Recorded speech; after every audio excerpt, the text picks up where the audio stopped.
በዘንድሮ የውድድር ዓመት በቼልሲ በኩል ከሚነሱ አነጋጋሪ ጉዳዮች መካከል አንዱ የማሊያ ላይ ስፖንሰር ጉዳይ ነው።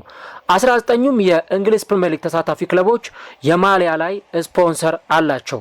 ቼልሲ ብቻ ነው የማሊያ ላይ ስፖንሰር ሳይዝ የውድድር ዓመቱን እየቀጠለ የሚገኘው። በባለፈው ዓመትም በተመሳሳይ ይኸው ጥያቄ ሲነሳ ነበረ። ዘንድሮም የቼልሲና የማሊያ ስፖንሰር ጉዳይ እንቆቅልሹ ሳይፈታ ቀጥሏል። ቼልሲ እስካሁን ድረስ የማሊያ ላይ ስፖንሰር ያላገኘው ለምንድን ነው?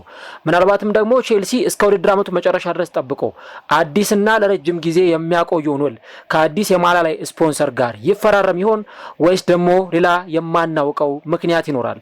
እነዚህንና ሌሎች ጉዳዮችን እስከ ቪዲዮ መጨረሻ ድረስ ከኛ ጋር አብራችሁ ከቆያችሁ የምንነግራችሁ ይሆናል። ሰላም ጤና ይስጥልን። የተወደዳችሁና የተከበራችሁ ውድ ቻናላችን ተከታታዮች እንዴት ናችሁልን? እግዚአብሔር ይመስገን እኔ በጣም ደህና ነኝ። የምትገኙት አራዳ ሜዳ ኦፊሻል ዩቲዩብ ገጻችን ላይ ነው። ዘንድሮ እግዚአብሔር ቢፈቅድ 100,000 ሰብስክራይበር የመግባት እቅድ ይዘን እየሰራ እንገኛለን። ያንንም ከፈጣሪ ቀጥሎ እናንተ ጋር ሆነን ይህንን ነገር እናሳካዋለን ብለን ተስፋ እናደርጋለን።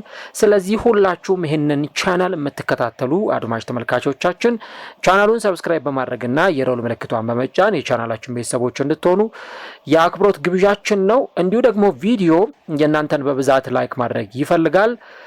ዩቲዩብ ፕሮግራሙን ለሌሎች እግር ኳስ ተመልካቾች ለአዳዲስ ሰብስክራይበሮች እንዲያደርሰውና ቫይራል እንዲወጣ እናንተ በብዛት ላይክ ማድረግ ይኖርባችኋል። ስለዚህ ለእናንተ የ3 ሰከንድ ስራ ነው። ቢያንስ በትንሹ ይሄ ፕሮግራም 300 ላይክ እንዲኖረው እንፈልጋለን። ስለዚህ ሁላችሁም ይህንን ፕሮግራም የምትከታተሉ በሙሉ ቻናሉን ቪዲዮን ላይክ እያደረጋችሁ መከታተላችሁን አትርሱ።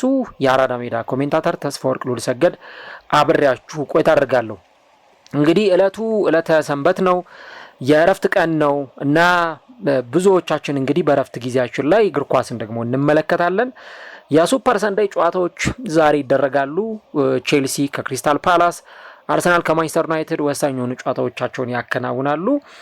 ነገር ግን ከነዚህ ጨዋታዎችን በተጨማሪ ሌሎች ደግሞ መነሳት የሚገባቸው ጉዳዮችም ይኖራሉና እነዛን እያነሳን ከእናንተ ጋር አብረን ቆይታ እናደርጋለን። እንግዲህ በ3 ወይም በ4 ርዕሰ ጉዳዮች ላይ ዛሬ ከእናንተ ጋር አብረን እንቆያለን። ሁለቱ ቼልሲን የሚመለከቱ ጉዳዮች ናቸው። አንደኛው የኮል ፓልመር እና ከሰሞኑ ከማንቸስተር ዩናይትድ ጋር ስሙ የመነሳቱን ጉዳይ እንመለከታለን። እንዲሁ ደግሞ የዚህ የማሊያ ላይ የስፖንሰሩን ጉዳይ በዚህኛው ፕሮግራማችን ላይ እናነሳለን። አርሰናልን በተመለከተ ደግሞ ካይ ሃቨርትዝን የተመለከተውን ጉዳይ በዛሬው የዕለተ እሁድ ፕሮግራማችን ወደ እናንተ የምናደርስ ይሆናል ማለት ነው። እንግዲህ አሁንም ቼልሲ ልክ እንደ ባለፉት ጊዜያት ሁሉ በባለፈው ዓመት ሲነሳ እንደነበረው ቼልሲ የማሊያ ላይ ስፖንሰር አላገኘም እና ለዚህ ምንድነው ምክንያቱ የሚሉ ጥያቄዎች በባለፈው ዓመት ሲነሱ ነበረ። አምና የነበራችሁ ቻናላችን ቤተሰቦች ታስታውሳላችሁ። በዚሁ በማሊያ ስፖንሰሩ ጉዳይ በተመለከተ የሰራውላችሁ ፕሮግራም ነበርና እሱን ቪዲዮ መጨረሻ ላይ ታግ ስለማድረግላችሁ እዛ ላይ ገብታችሁ ያንን አምና የሰራውትን ፕሮግራም መልሳችሁ ልታደምጡ ትችላላችሁ። በጣም በብዙ መንገድ የሚጠቅም ሀሳብ የተነሳበት ስለሆነ ያንን ፕሮግራም መለስ ብላችሁ ልታደምጡ ትችላላችሁ። ነገር ግን ከዚህ ዓመት የቼልሲ የማሊያ ላይ ስፖንሰር ቆይታ ጋር ተያይዞ ደግሞ ሌሎች በርካታ ጉዳዮችም ሲነሱ እየቆዩ ይገኛሉ። እንደምታውቁት ነው እንግዲህ በባለፈው ዓመት ብዙ ነጥቦች ሲነሱ ነበረ። በተለይ ከቼልሲ ውጤታማነት ጋር ተያይዞ እንዲሁ ደግሞ ክለቡ በምን አይነት መንገድ ነው እየተጓዘ ያለው የሚሉትን ነገሮች በደንብ ከመመልከት አንጻር ክለቡ በጣም ክሪቲካል በሆነ መንገድ የማሊያ ላይ ስፖንሰር የሌለው ለምንድን ነው የሚሉ ጥያቄዎች ነበሩ በጣም በስፋት ሲነሱ ስንመለከት የነበረው።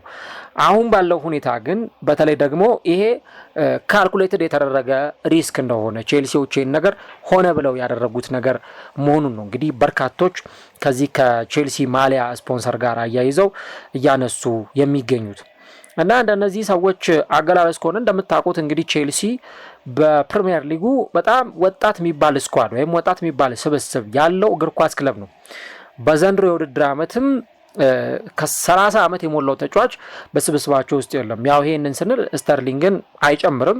ያው በቦምብ ስኳድ ወይም ደግሞ ይሄ በተጣዋቂ ስኳድ ውስጥ ያሉ ተጫዋቾች ወይም ከስብስቡ ተነጥለው ያሉ ተጫዋቾችን አይጨምርም። ግን በቼልሲ የተጫወቱ የሚገኙ ዋናውን ስኳድ ብትመለከቱ አብዛኞቹ ተጫዋቾች 20 ምናምን ዓመታቸው ናቸው። እንደውም በ20ዎቹ መጀመሪያና 10ዎቹ ቤት ውስጥ የሚገኙ የቼልሲ ተጫዋቾችን እናነሳለን ማለት ነው። እና ቼልሲ እነዚህን ተጫዋቾች ሲያስፈርም በዋነኝነት ለረጅም ጊዜ እቅድ አድርጎ የረጅም ጊዜ የእቅዱ አካል አድርጎ ነው እነዚህን ተጫዋቾች ቼልሲ ያስፈረመው ማለት ነው። እና አሁን ቼልሲ ደግሞ በቀጣዩ ጊዜ እንዲህ ካሉ የማሊያ ስፖንሰሮችም ጋር ሲፈራረም ለአጭር ጊዜ ወይም ደግሞ ለሾርት ተርም የሚሆኑ ውሎችን ወይም ስምምነቶችን ፈቅዶ የመስማማት እቅድ ሳይሆን ያለው ለረጅም ጊዜ በክለቡ በጣም ጠቃሚ የሆነ ውል ለመፈራረም እንዲሁ ደግሞ የረጅም ጊዜ እቅድ ይዘው ያን ነገር እያሰሩበት እንደሚገኙም ነው እንግዲህ አሁን የሚወጡት ሪፖርቶች የሚያሳዩት። ይህንን የቼልሲ የማሊያ ላይ ስፖንሰር ጉዳይ በተመለከተ ከሁለት ቀን በፊት ሲሞን ጆንሰን እና እንዲሁ ደግሞ ኬሪስ ጆንስ ሁለቱም ስለ ቼልሲ በመጻፍ የሚታወቁ ሰዎች ናቸውና ዚ አትሌቲክ ላይ አንድ በጣም ሰፋ እና ዘርዘር ያለ ሀተታ ይዘው ወጥተው ነበር። ይህ ሰፋ ያለ ዘገባ ቼልሲ ስፖንሰር ካለማግኘቱ ጋር ሌሎች የንግድና የኢኮኖሚ ጉዳዮችንም በደንብ ሰፋ አድርገው የዳሰሱበትም ጭምር ነው ማለት ነው። እና ቼልሲ ከ20ዎቹ የእንግሊዝ ፕሪሚየር ሊግ ተሳታፊ ክለቦች ብቸኛው የማሊያ ላይ ስፖንሰር የሌለው ቡድን ነው። እንደምታውቁት እንግዲህ ሁሉም ክለቦች የማሊያ ላይ ስፖንሰር አላቸው። በዋነኝነት በጉልህ የሚጻፍ የማሊያ ላይ ስፖንሰር ኖሯቸው በነዛ ስፖንሰሮች ይጠቀማሉ። አንድም ማሊያውን እንደው ስትመለከቱት ለሚመለከተው ለእግር ኳስ ተመልካች ለእግር ኳሱም ቤተሰብም ቢሆን እንደው ዝም ብሎ ሌጣውን ከሚሆን ባዶውን ከሚሆን የሆነ ነገር ሲጻፍበት በጣም ውበት ይኖረዋል። አንድ እሱ ነው። ሁለተኛ ነገር ደግሞ ክለቦችም ያንን ስፖንሰር ለረጅም ጊዜ እያስተዋወቁ በማሊያዎቻቸው ላይ ይቀጥላሉ። ያን ነገር እንመለከታለን። አሁን በእርግጥ የማሊያ ላይ ስፖንሰር ብዙ አይነት አለ። ለምሳሌ ከማሊያቸው ጀርባ ቁጥራቸው ከሚጻፍበት ላይ ወይም መታች ላይ የማሊያ ስፖንሰሮች ሊጻፉ ይችላሉ። የእጅጌ ላይ ልክ ብዙዎቹ ክለቦች ላይ እንደምንመለከተው ለምሳሌ በባለፉት ጥቂት ጊዜያት በአርሰናል ቪዚት ሩዋንዳ ወይም ሩዋንዳን ይጎብኙ የሚል ጽሑፍ እንመለከት እንደነበረው እንዲህ አይነት የተለያዩ ስፖንሰሮችን እንመለከታለን። ግን በዋነኝነት ደግሞ በጉልህ ተጽፎ የምንመለከታቸው በርካታ ነገሮች ይኖራሉና አሁን ለምሳሌ በሊቨርፑል የስታንዳርድ ቻርትድን እንመለከታለን። በአርሰናል በኩል ደግሞ የኤምሬትስ አየር መንገድ ወይም ደግሞ ኤምሬትስ ፍላይ ቤተር የሚለውን እንመለከታለን። በማንቸስተር ሲቲ ቤት የኤትሃድ አየር መንገድን እንደዚሁ የምናነሳ ይሆናል እና ሌሎቹንም በርካታ ክለቦችን ብንመለከት የማሊያ ላይ ስፖንሰር ያላቸው ክለቦች ናቸው። ነገር ግን ከነዚህ ሁሉ ክለቦች በጣም በተለየ ሁኔታ ቼልሲ ብቻ ነው እንግዲህ ከነዚህ ክለቦች በተለየ መልኩ ምንም የማሊያ ላይ ስፖንሰር የሌለው እና አሁን በተለይ ደግሞ ቅድም እንዳልኳችሁ እነ ሲሞን ጆንሰን እንደዘገቡት ዘገባ ከሆነ ቼልሲ በጣም በተረጋጋ ሁኔታ ነገሮቹን እየተመለከተ እየጠበቀ እንዳለ እንጂ የማሊያ ስፖንሰር አጥቶ እንዳልሆነ ቼልሲን የሚያነጋግሩ አጋር ተቋማት አሉ። ራሱ ቼልሲም የሚያነጋግራቸው ድርጅቶች አሉ እና በዛ ውስጥ እየቀጠለ ነው እንጂ ያለው ቼልሲ የማሊያ ላይ ስፖንሰር ለማናገር ፈልጎ ያንን ስፖንሰር ግን ሳያገኝ ቀርቶ ወይ በዛ መንገድ የሆነ ነገር አይደለም እና እንደውም ቼልሲ እንደምታውቁት ትልቅ ተቋም ነው። በጣም ትልቅ እግር ኳስ ክለብ ነው። ትልቅ ተቋም ነው እና ቼልሲ አነጋግሯቸው እምቢ የሚሉ ተቋማት አይኖሩም። ምናልባት ከገንዘብ ከጥቅማ ጥቅም ከሌሎች ነገሮች ከውጤት ጋር ተያይዞ ዲል የሚያደርጉባቸው ነገሮች ይኖራሉ። እኛ ማናቀው ዝርዝር ነገርም ይኖራል እና እነዚህ አይነት ነገሮች ካልሆኑ በስተቀረ የአጋር ድርጅቶችም ትልልቅ ተቋማት ከቼልሲ ጋር ተነጋግረው አይ ቼልሲን አንፈልግም ብለው በልዩነት ቼልሲን ሪጀክት የሚያደርጉበት ምንም ምክንያት የለም ማለት ነው። ስለዚህ በተለይም ደግሞ የቼልሲ ውስጥ አዋቂዎች ናቸው ተብለው ስማቸው ያልተጠቀሱ ሰዎች ለዚህ አትሌቲክ እንደገለጹት ከሆነ ቼልሲ በጣም ትልቅ ምናልባትም ደግሞ ሌሎቹ 19 ክለቦች ከሚያገኙት ክፍያ የማይተናነስ አሊያም ከነሱ የሚበልጥ በጣም ትልቅ የማሊያ ስፖንሰር ለማግኘት ከፍተኛ ድርድሮችን እያደረገ እንደሚገኝ ነው እነዚህ የቼልሲ የውስጥ አዋቂ ሰዎች የሚናገሩት ማለት ነው። እና ደግሞ ያ ትልቁ ምክንያት ምንድነው? በቼልሲ ያሉ ታዳጊዎች በደንብ እየጎመሩ ሲመጡ ታዋቂነታቸው በዛኑ ልክ እየጨመረ ሲሄድ ብራንዳቸው ከፍተኛ እየሆነ ሲመጣ ቼልሲ ደግሞ ውጤቱ አሁን ካለበት እጥፍ እየሄደ ሲመጣ የዛን ጊዜ ቼልሲ ደግሞ ራሱ ፈልጎ ሳይሆን ተፈልጎ የማሊያ ላይ ስፖንሰር ለማግኘት አማርጦም ጭምር እነዛን ስፖንሰሮች እንደሚያገኝም ጭምር ነው የሚገለጸው ማለት ነው እና ያላቸውን የቢዝነስ ሞዴል በደንብ ፕሮቴክት አድርገው እየቀጠሉ እንዳሉ ያንን ነገር ከማስቀጠል ሂደት አንጻር እንጂ ቼልሲ ስፖንሰር ፈልጎ በማጣቱ ምክንያት አይደለም የማሊያ ላይ ስፖንሰር ያላገኘው የሚሉ ነገሮች አሉ እና እንደውም እንደ ቼልሲዎች አስተሳሰብ ከሆነ እኛ ወደፊታችንን በጥሩ ሁኔታ እየገነባን ነው። ገና ወጣት ተጫዋቾች ናቸው። የረጅም ጊዜ ኮንትራት አስፈርመናቸዋል። ስማርት የሆነ የቢዝነስ ሞዴል እየተከተልን ነው። እና ለረጅም ጊዜ እየጠበቅን ያለ ነው። ዝም ብለን በትንሽ ገንዘብ ወይ ደግሞ ለአጭር ጊዜ ኮንትራት ለ6 ወር ለ1 ዓመት የአጭር ጊዜ ስፖንሰር ከማምጣት ይልቅ ለረጅም ጊዜ በማቀድ ነው ይህንን ስራ እየሰራን የምንገኘው የሚል አመኔታ በቼልሲ በኩል አለ ማለት ነው። እና ይሄን ነገር ስትመለከቱት እንደው ሚዛን የሚደፋ ሆኖም ጭምር እናገኘዋለን። ምክንያቱም የቼልሲ የቢዝነስ ሞዴል እና የቢዝነስ ፕላን አሁን እየቀጠለ ያለበት መንገድ በትክክል ክለቡን ወደ ተሻለ ደረጃ ይዞት የሚቀጥል የተሻለ ደረጃ ላይ ቼልሲን የሚያስጉዘው የመሆኑ ነገር ጭምር ነው የተነሳ የሚገኘው። እና ቼልሲ የማሊያ ስፖንሰርን በተመለከተ ያንን ነገር አለማግኘቱ ወይም ደግሞ እስካሁን ድረስ ከማሊያ ስፖንሰር ጋር ዲል አለማድረጉ እና አንድ ትልቅ ችግር የሚታይ አይደለም ወይም ደግሞ ትልቅ ክፍተት የሚታይ አይደለም። ይሄ የሎንግ ተርም ወይም ደግሞ የረጅም ጊዜ ቢዝነስ አካል ነው እና በቢዝነስ ውስጥ የቼልሲ ሰዎች ራሳቸው ሪስክ ወስደው በደንበኛ ነው የሚያሳድገን ይሄ የተሻለ ነገር ነው ከሚል እይታ አንጻር ነው እንደኔ ነገሮችን እያደረጉ የሚገኙት። በባለፈው ዓመት በነገራችሁ ላይ የቼልሲን የማሊያ ላይ ስፖንሰር በተመለከተ እኔም አንድ ፕሮግራም ሰርቼ ነበር ብያችኋለሁ ቅድምና ራሱ እዚህ አትሌቲክም እንደውም ሰፋ ያለ አተታም ጭምር ይዞ ወጥቶ ነበረ። ከዛ አሁን በዚህ አርብ ዕለት ይዘውት በወጡ ዘገባ ላይ እነ ሲሞን ጆንሰን ሲናገሩ አንባቢዎቻችንን ይቅርታ መጠየቅ እንፈልጋለን፣ ምናልባት ከአምናው ጋር የተደገመ አይነት ያለ ነገር ከመሰላችሁ ለዛ በጣም ይቅርታ እንጠይቃለን ነው የሚሉትና በጣም ብዙ ጊዜ ተወርቷል። አምናም ከዛም በፊት አምና በሲዝኑ አጋማሽ፣ ሲዝኑ መጨረሻ ላይ፣ ዘንድሮ በሲዝኑ መጀመሪያ እንደውም እኮ ሲባል የነበረው ዘንድሮ ካስታወሳችሁ ገና በሲዝኑ መጀመሪያ ላይ ቼልሲ በቃ የማሊያ ላይ ስፖንሰር ሳይዝ እንዴት ሲዝኑ ሊጀምር ነው የሚሉ አይነት ጥያቄዎች ሲነሱ እንሰማ ነበረ። ያ ነገር ደግሞ ቀጠለና አሁንም መልሶ እንደገና አሁንም ሲዝኑ አጋማሽ ላይ እንደዚሁ የተነሳ ይገኛል እና ምናልባት ተደጋግሞ ሲወራ ሀሳቦቹ የተደጋገሙ ሊመስል ይችላል። ነገር ግን ደግሞ ነገሩ በጣም ይሄ ዲፕ የሆነ ብዙ ዘርዘር ያሉ ነገሮች የሚያስፈልጉት ነገሮች መሆኑንም ጭምር እንመለከታለን እና ለአጭር ጊዜ ለምሳሌ የተመለከትናቸው ነበሩ በቼልሲ በኩል ስፖንሰር ሆነው ከቼልሲ ጋር አብረው የቀጠሉ እና ምናልባት እንደውም ለረጅም ጊዜ ከዛ በኋላ ኮንትራታቸውን አድሰው ከዛ ከቼልሲ ጋር አብረው ይቀጥላሉ ወይስ ደግሞ ምንድን ነው የሚሉ አይነት በጣም በርካታ ጥያቄዎች ይነሱ ነበረ። ለምሳሌ በባለፈው ዓመት ከተመለከትናቸው ውስጥ በቼልሲ ቤት በተለይም ደግሞ የዳማክ የስፖንሰርሺፕ ዲልን በተመለከተ የተመለከትናቸው ነገሮችም ጭምር ነበሩ። ግን ቼልሲ ከዚህ ድርጅት ጋር አብሮ ለረጅም ጊዜ ሊቆይ አልቻለም። አሁን ይሄ በጣም የሪል ስቴት ታዋቂ የሪል ስቴት እና ደግሞ የፕሮፐርቲ ተቋም ነው እና በ2002 የተመሰረተ በዱባይ ዩናይትድ አረብ ኤምሬት መቀመጫውን ያደረገ የተለያዩ ቅንጡ የሆኑ አፓርትመንቶች፣ ቪላዎች እንዲሁ ደግሞ ሆቴሎች እና ደግሞ ከፍተኛ የሆኑ ሪል ስቴቶችን ለተጠቃሚዎቹ በማቅረብ የሚታወቅ ተቋምም ጭምር ነው እና ያንን ነገር ነበር እንግዲህ ስንመለከት የነበረው።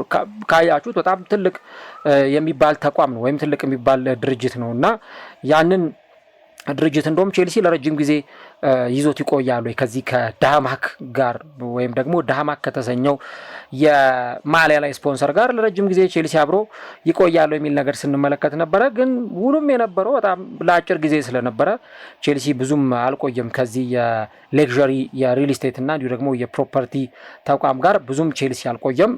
ከጥቂት ጊዜያት በኋላ ወዲያውኑ ያ ኮንትራት ሲጠናቀቅ ከዚህ ድርጅት ጋር ያላቸው ነገርም ተቋርጧል ማለት ነው እና የ2024-25 የውድድር ዘመን ማብቂያዎቹ ጊዜያት ላይ ነው እንግዲህ ለጥቂት ጊዜያት ያክል ዳማክ የዚህ ድርጅት የቼልሲ የማሊያ ላይ ስፖንሰር ሆኖ ሲቀጥል የነበረው ያንን ነገር ስንመለከት ነበረ እና በርካቶች እንደሚናገሩት ከሆነ ቼልሲ አሁንም ፋይናንሻሊ በጣም ጠንካራ የሆነ ክለብ ነው እና ደግሞ ፕሪሚየር ሊጉ ከሚገኙ ክለቦች እንዲሁም ደግሞ ዓለማችን ላይ ካሉ በጣም ቶፕ 10 ከሚባሉ ምርጥ ሬቨኑ ወይም ደግሞ አመታዊ ገበያቸው በጣም ከፍተኛ ከሆኑ ክለቦች መካከል ከ10 ክለቦች ቼልሲ አንዱ መሆኑና ከ6ቱም የእንግሊዝ ፕሪሚየር ሊግ ክለቦች መካከል አንዱ እንደሆነ ይመደባል። በእርግጥ ከፕሪሚየር ሊግ ክለቦች ከነ ሊቨርፑል፣ ማንቸስተር ሲቲ፣ አርሰናል እንዲሁ ደግሞ ከነ ማንቸስተር ዩናይትድ እና ቶተንሃም ቼልሲ በተወሰነ መንገድ ዝቅ ብሎ እናገኘዋለን። 201 ሚሊዮን ፓውንድ ነው ከኮሜርሻል ሬቨኑ ወይም ደግሞ ከንግድ ያገኘው ገቢ 201 ሚሊዮን ፓውንድ ነው። እንግዲህ ንግድ ብለን ስንል ምናልባትም ደግሞ የተለያዩ ከስፖንሰሮች ጋር ተያይዞ ከአጋርነት ስምምነቶች ጋር ተያይዞ የሚመጡ ገንዘቦች መሆኑን እንመለከታለን። ቼልሲን የተመለከቱ አጠቃላይ የንግድ ጉዳዮችና 201 ሚሊዮን ፓውንድ የሚጠጋ ገንዘብ እንግዲህ አመታዊ ገቢ ቼልሲ አግኝቷል። ግን ደግሞ ከነ ሊቨርፑል ከነ አርሰናል በተወሰነ ረገድ ያንሳል። ግን ደግሞ የማሊያ ላይ ስፖንሰር አለማግኘቱ እንደ አንድ ምክንያት የሚታይ ነው እንጂ እንደ ብቸኛ ምክንያት ተደርጎ የሚቆጠር አይደለም ማለት ነው። ግን የተወሰነ ጋፕ እንዲኖር በእነዚህ በቼልሲና በሌሎች ክለቦች መካከል የተወሰነ ጋፕ ወይም ደግሞ ክፍተት እንዲፈጠር አድርጓል ብለን በዚህ መንገድ መመልከት እንችላለን። ግን አሁንም አንድ እርግጠኛ ሆነን መናገር የምንችለው ቼልሲ እነዚህን አጋር ድርጅቶች ማነጋገሩን ቀጥሏል። አሁንም የተተወ ጉዳይ አይደለም። ቼልሲዎች ሆነ ብለው በቃ እዚህ ነገር ላይ አንጣደፍበትም፣ ተጣድፈን የማሊያ ላይ ስፖንሰር ለማምጣት ከፍተኛ የሆነ ችኮላ ውስጥ አንገባም ከሚል ነገር አንጻር ነው ይህንን ነገር እያደረጉ የሚገኙት እንጂ የማሊያ ላይ ስፖንሰር ለማግኘት ያን ያህል አስቸጋሪ ሆኖ አይደለም። ግን ጊዜ ይፈልጋል፣ ጊዜ የሚወስድ ነገር ነው እና ደግሞ ለረጅም ጊዜ ኮንትራት እና ደግሞ የረጅም ጊዜ ቅድም በማሰብ እንደዚህ አይነት ነገሮች የተደረጉ ነው እና ከተለያዩ ድርጅቶች ትልልቅ ተቋማት ጋር አሁንም ቼልሲዎች መነጋገራቸውን ቀጥለዋል ማለት ነው እና ራሱ እዚህ አትሌቲክም እንደዘገበው ከሆነ እነ ሲሞን ጆንሰን እንደዘገቡት ከሆነ የውድድር አመቱ ከመጠናቀቁ በፊት ይሄ የውድድር አመት አሁን የያዝነው የውድድር አመት ከመጠናቀቁ በፊት ቼልሲ የሆኑ ስምምነቶችን አጠናቆ ይፋ ሊያደርግ እንደሚችል እነዚህ ዘገባዎች ያሳያሉ። ስለዚህ በጣም የተቃረበባቸው ብዙ ነገሮች እንዳሉም ጭምር እንመለከታለን። ስለዚህ ልዩነቱ ሁለት ነው። ለምሳሌ የአጭር ጊዜ ውል የሚፈራረም ከሆነ እስከ ውድድር አመቱ መጨረሻ ድረስ ወይ ለጥቂት ወራት ከሆነ ስፖንሰር ጋር የማሊያ ላይ ስፖንሰር ጋር ቼልሲ ሊቀጥል ይችላል። በዛ ሂደት ውስጥ ራሱን ይዞ የሚቀጥልበት እድል ይኖራል። ነገር ግን ይሄ ደግሞ የረጅም ጊዜ እቅድ ደግሞ ሲሆን ገንዘብን ብቻ ታርጌት ያደረገ ነገር ሳይሆን የክለቡ ብራንድ የበለጠ የሚያድግበት የክለቡ አሁን ካለበት በውጤታማነት ደረጃም የበለጠ ከፍ የሚልበት የገንዘብ ጥቅምም ደግሞ በደንብ የሚያገኝበትም ጭምር ነው እንጂ ለገንዘብ ጥቅም ወይም ደግሞ የገንዘብ ጥቅም እንዲሰጠው ብቻ ቼልሲ ተሯሩጦ የሚያደርገው ነገር አይደለም። ግን እንደዛም ሆኖ ደጋፊዎችም እንዲሁ ደግሞ ከክለቡ ውጪም ያሉ የክለቡ ማህበረሰቦችም ቼልሲ ለምንድን ነው የማሊያ ላይ ስፖንሰር እስካሁን ድረስ ያላገኘውና ከማሊያ ላይ ስፖንሰር ጋር ያልተፈራረመው የሚሉ ጥያቄዎችን ሲያነሱ እንመለከታለን። ግን ከትልቅ ዓላማ ጋር ቼልሲ ያን ነገር እያደረገው እንደሚገኝም ጭምር እነዚህ በርካታ መረጃዎችና በርካታ ጉዳዮች ያሳያሉ ማለት ነው። ቼልሲ እንደምታውቁት እንግዲህ ከዚህ ቀደም በነበረው ጊዜ በጣም ብዙ የሚባሉ የማሊያ ላይ ስፖንሰሮች ነበሩት። ከ2023 በኋላ ግን የረጅም ጊዜ ቆይታን ያደረገ አልነበረም። ከዛ በኋላ ለምሳሌ ኢንፊኒቲ አትሌት የተባለ ተቋም ነበረ። በ2023-24 የውድድር ዘመን ከቼልሲ ጋር አብሮ ለተወሰነ ጊዜ አብሮ ቆይታ ያደረገ ተቋም ነው። ይሄም እንደው ዝም ብሎ አነስተኛ ተቋም አይደለም። በዓለም ላይ በጣም ከሚታወቁ የአሜሪካን የስፖርት የቴክኖሎጂ ካምፓኒ ወይም ደግሞ ድርጅቶች መካከልም ጭምር አንዱ እንደሆነ ይታወቃል እና የተለያዩ የስፖርት ቴክኖሎጂዎችን፣ ዳታዎችን የሚያቀርብ የስፖርት መረጃዎችን እንዲሁ ደግሞ ብዙ መረጃዎችን የሚሰጥ ተቋም እንደሆነ ይታወቃል። ከዚህ ድርጅት ጋር ቼልሲ ለተወሰኑ ጊዜያት ወይም ደግሞ ለተወሰኑ ወራት አብሮ ቆይታ አድርጎ ነበር። ከዛ ቀደም የነገርኳችሁ ዳህማክ ደግሞ ያ የሪል ስቴትና እንዲሁ ደግሞ የቅንጡ መኖሪያ ቤቶች የሚያቀርበው ድርጅት ለ7 ጨዋታዎች ብቻ ከቼልሲ ጋር አብሮ በአጋርነት ቆይቷል። የቼልሲን የምናስታውሳችሁ ለምሳሌ ሳምሰንግ ብዙዎች የቼልሲ ደጋፊዎች በቼልሲ ፍቅር በወደቁበት ጊዜ ቼልሲን የደገፉበት ያ የነ ዲዲየር ድሮግባ፣ ፍራንክ ላምፓርድ፣ ፔተር ቼክ የመሳሰሉ ተጫዋቾች በነበሩበት ጊዜ ሳምሰንግ ሞባይል ለረጅም ጊዜ የቼልሲ የማሊያ ላይ ስፖንሰር ሆኖ ቆይቶ እንደነበር እናስታውሳለን። ዮኮሃማ ታየር ወይም ደግሞ የዮኮሃማ ጎማ እንዲሁ ደግሞ በቼልሲ ቤትም ቆይታ ያደረገ ያን ደግሞ በኮንቴ ዘመን ደግሞ በደንብ የምናስታውሳቸውም ጭምር ነበሩና የዮኮሃማ ታየር የዮኮሃማ ጎማ በቼልሲ ቤትም ለተወሰነ ጊዜ አብረው ቆይታ ያደረጉም እንደነበሩም ጭምር ይታወሳል እና ከ2015 ከ2020 ድረስ ከቼልሲ ጋር አብሮ ቆይታ ያደረገ ነው።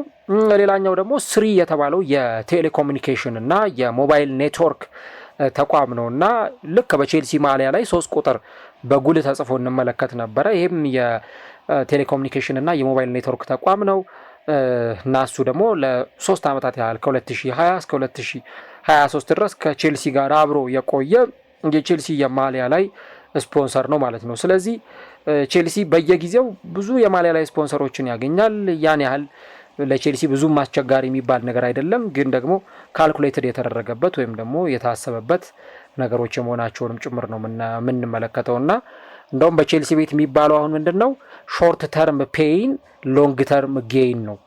ለአጭር ጊዜ ማጣት ለረጅም ጊዜ ማግኘት፣ ለአጭር ጊዜ መታመም ለሁል ጊዜውም ለረጅም ጊዜ ደግሞ መዳን። ልክ እንዲህ አይነት ስትራቴጂ ነው አሁን በቼልሲ በኩል እየተከተሉ የሚገኙት እና ራሱ የቼልሲ ባለቤቶች እነ ቶድ ቦህዬ እነ ክለርክ ካፒታልም የሚያስቡት ቼልሲ በፕሪሚየር ሊጉ የተሻለ ደረጃን ይዞ የሚያጠናቀቅባቸው ጊዜያት ይመጣሉ። ዋንጫዎችን የበለጠ እናሸንፋለን፣ ቻምፒየንስ ሊግ ላይ ውጤታማ እንሆናለን። እነዚህ የሰበሰብናቸው እንደነ ኤስቴቫው ዊሊያን አይነት እንደነ ጄሚ ጊቴንስ እንደነ ጋርናቾ አይነት ተጫዋቾችም በቼልሲ ቤት በጣም ያድጋሉ። የዛኔ እኛ ደግሞ ትልልቅ ስፖንሰሮችን ይዘን አብረን ከነሱ ጋር እንቀጥላለን የሚል አይነት ሀሳብ ይዘው ነው በቼልሲ በኩል እየቀጠሉ የሚገኙትና ያንን ነገር ነው የምንመለከተው። ቼልሲ እንግዲህ እነዚህን በተለይ በማሊያ ላይ ስፖንሰር ሊያገኛቸው የነበሩ ገቢዎችን በሌሎች ነገሮች እያጠጋጋ እያገኘ እንደሚገኝ ነው እነዚህ መረጃዎች የሚያሳዩት። ለምሳሌ የልምምድ ማዕከላቸውን ከስፖንሰርሺፕ እቅድ ጋር ተያይዞ በዛ ገንዘብ የማግኘት እቅድ፣ ከዚህ በተጨማሪ ደግሞ የቲኬት ሽያጮችን፣ ሌሎች ነገሮችን፣ ዲጂታል ሬቨኑን ወይም ዲጂታል ገቢን ማሳደግ፣ ከዛም በተጨማሪ ደግሞ የሆስፒታሊቲ ለውጦችንም በማድረግ እነዚህን ሁሉ ነገሮችም የማድረግ ብዙ እቅዶች አሏቸው። እንደምታስታውሱ ቼልሲ በባለፈው አመት 84 ሚሊዮን ፓውንድ አግኝቷል እና ካገኘው ገንዘብ ውስጥ በዓለም የክለቦች ዋንጫ በማሸነፉ ምክንያት እንዲሁ ደግሞ ተጫዋቾችን በመሸጣቸው ምክንያት ያገኙት በጣም ብዙ የሚባል ገንዘብ እንዳለም ጭምር ነው እነዚህ ሰዎች የሚናገሩትና እንግዲህ ቼልሲ ለረጅም ጊዜ እቅድ አድርጎ በእነዚህ ነገሮች ውስጥ እያቀጠለ እንዳለ እነዚህ የሚወጡት ሪፖርቶች ያሳያሉ። ያው እኔ ቢዝነስ ማኔጅመንትም ተምሬያለሁ እና የቢዝነስ አንደኛው አካሄድ ለረጅም ጊዜ እቅድ ወይም ደግሞ ለረጅም ጊዜ የሆነ ነገር ፕላን በማድረግ ውስጥ ብዙ የሚገኝ ውጤት በጣም ብዙ የሚገኝ ለውጥ እንዳለም ጭምር ይታመናል። ለዚህ ደግሞ ምንም የሚያጠራጥር ነገር አይደለም እና ያንንም ስፖንሰር እያመጡ ለሆነ ጊዜ ለ6 ወር ወይ ደግሞ ለ1 ዓመት ወይ ደግሞ ለ7 ጨዋታ ቅድም እንዳነሳ ነው የሆኑ ስፖንሰሮችን ይዞ ከመቀጠል ይልቅ ለረጅም ጊዜ ክለቡን በሚያሳድጉል አንዳንድ ክለቦችን እኮ እንመለከታለን የሚፈራረሙት የማሊያ ላይ ስፖንሰር በጣም የሚያስደነግጥ ገንዘብ የሚያገኙበት የክለቡን ገንዘብ 2 እጥፍ 3 እጥፍ ከፍ የሚያደርግ ገንዘብ የሚያገኙበትን እናያለን። ለምሳሌ ኤቲሃድ አየር መንገድ እንግዲህ የረጅም ጊዜ የማንቸስተር ሲቲ አጋር የማንቸስተር ሲቲ የረጅም ጊዜ የስፖንሰር የማሊያ ላይ ስፖንሰር ሆኖ እየቀጠለ ይገኛል። የኤምሬትስ አየር መንገድ ስንመለከት እንግዲህ የአርሰናል ስታዲየም ሲገነባ ስም የተሰጠው ኤምሬትስ ስታዲየም እንግዲህ በኤምሬትስ አየር መንገድ የተሰየመና ስንት አመቱ እንግዲህ አሁን ኦልሞስት 20 ዓመት ያልፈዋል በአርሰናል እስካሁን ድረስ የምንመለከተው ማለት ነው። ምክንያቱም አሁን እንግዲህ 2026 ላይ እንገኛለን። ከ2007 ጀምሮ እንኳን ብንመለከት 20 ዓመት ማለት ነው ይሄ ክለብ እንግዲህ ከአርሰናል ጋር አብሮ እየዘለቀ የሚገኘውና የረጅም ጊዜ ጥቅም አለው። ኤምሬትስ አየር መንገድ ደግሞ ከአርሰናል ጋር ብቻ አይደለም አብሮ የሚሰራው እንደነ ሪያል ማድሪድ ካሉ ትልልቅ ቡድኖችም ጋር አብሮ ይሰራል። ለነገሩ አሁን ብቻም ሳይሆን ከዚህ በፊትም እንደነ ኤሲ ሚላን ካሉ ቡድኖች ጋር እንደነ ኦሊምፒክ ሊዮን ካሉ ቡድኖች ጋር የኤምሬትስ አየር መንገድ ከነ ፒኤስጂ ጋር ሁሉ ሲሰራ የነበረ የማሊያ ላይ ስፖንሰር ነውና ያቁታል እነሱ የሆነን ተቋም አሁን ለምሳሌ ቼልሲን የሚያክል ትልቅ እግር ኳስ ክለብ ስፖንሰር ሲያደርግ አንድ ድርጅት የሚያገኘው ገቢ ያውቀዋል። ኢንቨስትመንት ነው እንጂ ገንዘብ ማውጣት ወይም ደግሞ ገንዘብ መበተን አይደለም። በዛ ገንዘብ ውስጥ የሆነ ጥቅም እንደሚያገኝ ያውቁታል። የሆነ አይነት የረጅም ጊዜ እቅድ ሙቹዋል ቤኔፊት ነው ቼልሲም ይጠቀማል። እንዲሁ ደግሞ ያ ቼልሲን ስፖንሰር የሚያደርገውም ድርጅት ይጠቀማል። ለምን ሁል ጊዜ ደጋፊዎች ያንን ማሊያ ይገዛሉ፣ ያንን ማሊያ ይለብሳሉ። ያንን ማሊያ ለብሰው በተንቀሳቀሱበት ቦታ ሁሉ ያ ድርጅት ይተዋወቃል። ምንም አስቡት እንግዲህ ለቼልሲ በከፈለው ገንዘብ ቼልሲ ደግሞ ያንን ማሊያ ከዓለም ጫፍ እስከ ዓለም ጫፍ ለበርካቶች ያንን ማሊያ እየሸጠ ያ የቼልሲን ስፖንሰር ያደረገው ድርጅት ይታወቅለታል ምርቱ ማለት ነው። ከዚህ በተጨማሪ ደግሞ ራሱ ቼልሲ ደግሞ ያንን ማሊያ ሜዳ ውስጥ ለብሶ በሚገባበት ጊዜ ከዚህ በተጨማሪ ደግሞ ጨዋታዎች ሲደረጉ በደንብ ይታወቃል ያም ነገር። ስለዚህ ቤኔፊቱ ቀላል የሚባል አይደለም። እንደውም ክለቦች አሁን የሚይዙት አንዱ ስትራቴጂ ምንድነው? ያከፋፍላሉ። ልክ ቅድም ያነሳ ነው የቪዚት ሩዋንዳ ወይም ሩዋንዳን ይጎብኙ የሚለው ነገር በማሊያ እጅጌያቸው ላይ ተጽፎናል። ያቺ እጅጌ ላይ እንግዲህ የተጻፈችው ምናልባትም ደግሞ 10 የሚሞላ ቃል ቢጻፍበት ነው እዛ ጋር ግን ያቺ 10 ወይም 15 ፊደል የምታመጣው ገንዘብ እንደውም እኮ የተባለው ቪዚት ሩዋንዳ አርሰናል ጋር ብቻ አይደለም ሌሎች ክለቦችንም ቪዚት ሩዋንዳ ወይም ሩዋንዳን ይጎብኙ በሚል ያ ጽሁፍ መተዋወቁ የሩዋንዳን ቱሪዝም በጣም እንዳሳደገው ብዙ ቱሪስቶች ሩዋንዳን እንደተባለውም ሩዋንዳን ይጎብኙ እንደተባለው ሁሉ ብዙ ቱሪስቶች ሩዋንዳን እንደሚጎበኙ ጭምር ነው ሲገለጽ የነበረው። ከዛ ደግሞ ማሊያቸው ላይ ቢጻፈው የማሊያ ስፖንሰር ልክ ደግሞ እና አርሰናል እንደሚያደርጉት አሁን አርሰናል የልምምድ ማዕከሉን ሶባሃ ሪያሊቲ ሴንተር በማለት ቀይሮታል። ሌላ ደግሞ ስፖንሰር የልምምድ ማዕከሉ ደግሞ የሚጠራበት ሌላ ስፖንሰር፣ ሌሎች ነገሮች እያሉ ይቀጥላሉ። አሁን ይሄንን ዝም ብለን በሆነ ደረጃ የምናነሳው ወይ እንደው አርሰናል በዚህ መንገድ ነው ብለን የምናየው ነገር ሊሆን ይችላል እንጂ ዝም ብላችሁ እስቲ ዌብሳይታቸውን ጎብኙ። ኦፊሻል የሆነው ዌብሳይታቸውን ትጎበኙ በቃ የማታገኙት ነገር የለም። የማትመለከቱት የስፖንሰር አይነት የማትመለከቱት አጋር ተቋም የለም። ያንን ክለብ የሚያስተዋውቁ ወይ ደግሞ ያንን ክለብ ስፖንሰር ያደረጉ በጣም ብዙ ነገሮች አሉ። ለምሳሌ አሁን አርሰናል ከአዲዳስ ጋር ስምምነት አለው፣ ከሶባሃ ሪያሊቲ ሴንተር ቅድም ከነገርኳችሁ ጋር። ከዚህ በተጨማሪ እንዲሁ ደግሞ የኮካኮላ ካምፓኒ፣ ፌስቡክ፣ ጎግል ፒክስል። አሁን ጎግል ፒክስል ስልክ ነው ካያችሁ እና ሁልጊዜ የአርሰናል ተጫዋቾች ጨዋታ ከጨረሱ በኋላ የጨዋታው ማኖፍ ዘማቸው ወይም የጨዋታው ኮከብ ያንን ስልክ ይዝና ፎቶ ይነሳል፣ ሰልፊ ፎቶ ይነሳል። ከዛ በኋላ ይለቀቃል በአርሰናል ሶሻል ሚዲያዎች ኢንስታግራም፣ ፌስቡክ፣ በትዊተር በሌሎችም። ከዛ ሹት ኦን ጎግል ፒክስል ይላል። ያንን ስልክ አርሰናል በደንብ እያስተዋወቀላቸው ነው ማለት ነው።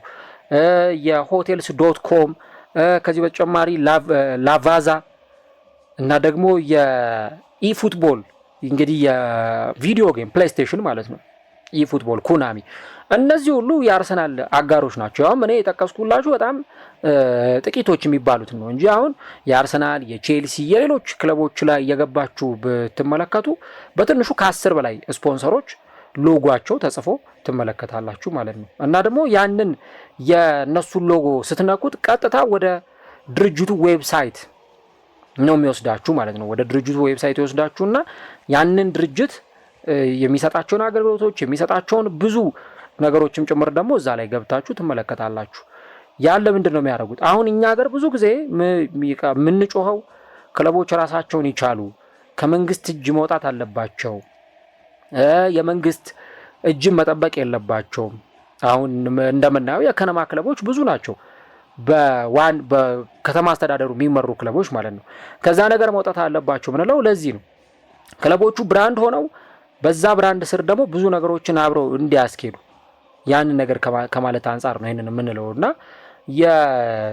የቼልሲንም ቅድም እንዳልኳችሁ የአጠቃላይ ሁኔታዎቹን ብትመለከቱ የራሱ ኤፍፒቲ እንዲሁ ደግሞ የናይክ ቢንግኤክስ፣ አስኮት፣ ከዚህ በተጨማሪ ኢኤ ስፖርት ማለት እሱም የቪዲዮ ጌም ነው፣ የፊፋ ጌም ማለት ነው፣ የእግር ኳስ የፊፋ ጌም፣ እሱን እንመለከታለን። እንዲሁ ደግሞ የፔጋሱስ አየር መንገድ፣ ፕሪዳተር የኢነርጂ መጠጥ፣ ሬክሶና፣ ትራቭል ኮኔክሽን፣ ስንቱን ጠቅሰን እንዘልቀዋለን፣ ትኬት ባስተር፣ እንደዚህ ሁሉ የቼልሲ አጋር ድርጅቶች ወይም ተቋማት ናቸው። እና እነዚህን ቀጥታ አሁን ወደ ቼልሲ ዌብሳይት ብትገቡ የምታገኟቸው የአጋር ድርጅቶች ናቸው። ራሱ ይሄ ኤፍፒቲ የተባለውን የሶፍትዌር ካምፓኒ ጨምሮ እና አንድ ክለብ አስቡት እንግዲህ 10-15 ስፖንሰር ይዞ ብዙ ነገሮችን ገቢዎችን ያገኛል።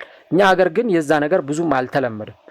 አሁን እንደውም ይሻላል፣ ቢያንስ የማሊያ ላይ ስፖንሰሮችን ይዘው እየተንቀሳቀሱ ይገኛሉ። እና የቼልሲንም ነገር በዚህ መንገድ ነው የምናነሳው። ስለዚህ ለቼልሲ ደጋፊዎች የሚያስጨንቅ ነገር የለም። የማሊያ ላይ ስፖንሰር ቼልሲ በቃ ጊዜውን በጠበቀ ሁኔታ ይዞ ለደጋፊዎቹ ይፋ ያደርጋል እንጂ የማሊያ ላይ ስፖንሰር አቶ ወይም ተቸግሮ አይደለም ለማለት ያክል ነው። እና ይሄን ነገር ነው እንግዲህ የምናነሳው። እስቲ እናንተ ምን ትላላችሁ? በዚሁ አጋጣሚ በቼልሲ ቤት ከተመለከታችኋቸው የማሊያ ላይ ስፖንሰሮች ውስጥ የትኛውን በጣም ተወዱታላችሁ ወይ የትኛው በጣም የተለየ ስሜት ይሰጣችኋል የሚለውን ኮሜንት ላይ የገባችሁ ጻፉልን። እኔ ግን ቼልሲ ሲባል ሁልጊዜ አይምሮ ላይ የሚመጣው ያ ሳምሰንግ የሚለው የቼልሲ የማሊያ ላይ ስፖንሰር ነው። በጣም ውበትም ያለው የምርም ሲታይ የቼልሲን ግርማ ሞገስ በደንብ የሚገልጸው ያኛው የማሊያ ላይ ስፖንሰር ነው። ሌሎቹም በጣም አሪፎች አሉ። ይሄንኛው ግን ከብዙ ትውስታዎች እግር ኳስን እንግዲህ ለረጅም ጊዜ ለምንመለከት ሰዎች እንደ ጥሩ ትውስታ የሚሆን ነው እና